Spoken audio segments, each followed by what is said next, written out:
திருப்பரங்குன்றம் மலைக்காக தன்னுடைய இன்னுயிரை விட்ட தியாகி பூர்ணச்சந்திரனுடைய தியாகத்திற்கு வெற்றி கிடைச்சிருக்கு. இன்னைக்கு ஜனவரி 6 மதுரை உயர் நீதிமன்றத்துல ஒரு தீர்ப்பளிச்சிருக்காங்க. திருப்பரங்குன்றம் மலை மேல இருப்பது தீபத்தூணு தான். அந்த தீபத்தூணுல தீபம் ஏற்றலான்னு நீதி அரசர்கள் தீர்ப்பளிச்சிருக்காங்க. அது மட்டும் கிடையாது, நீதி அரசர் GR சுவாமிநாதன் வழங்கிய தீர்ப்பு நீங்க ஏற்றுக்கொள்ள வேணும் அப்படின்னு சொல்லியிருக்காங்க.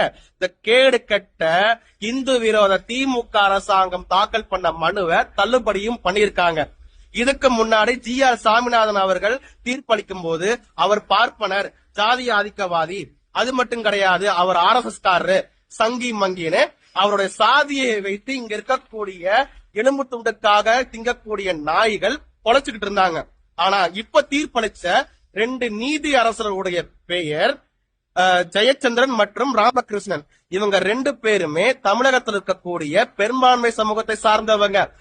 GR சாமிநாதன் அவர்கள் மீது சாதிய வன்மத்தை வைத்து பேசின எந்த நாய்க்காவது இந்த 2 நீதி அரசர்கள் அப்படி பேசுவதற்கு தெம்போத்திராணியும் இருக்கா?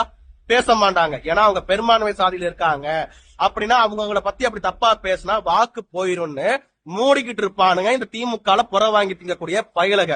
இப்பவும் கேக்குறோம், திருப்பரங்குன்ற மலை மேல இருப்பது தீபத்தூணுன்னு சொல்லியாச்சு. அங்க தீபம் ஏற்றுவதுல எந்த இஸ்லாமியர்களுக்கும் பிரச்சனை கிடையாது. அப்படி இருக்கும் பட்சத்துல இந்த இந்து விரோத திமுக அரசாங்கத்துக்கு என்ன பிரச்சனை? இப்ப உடனே என்ன பண்ணுவானுங்க? Supreme court போவானுங்க.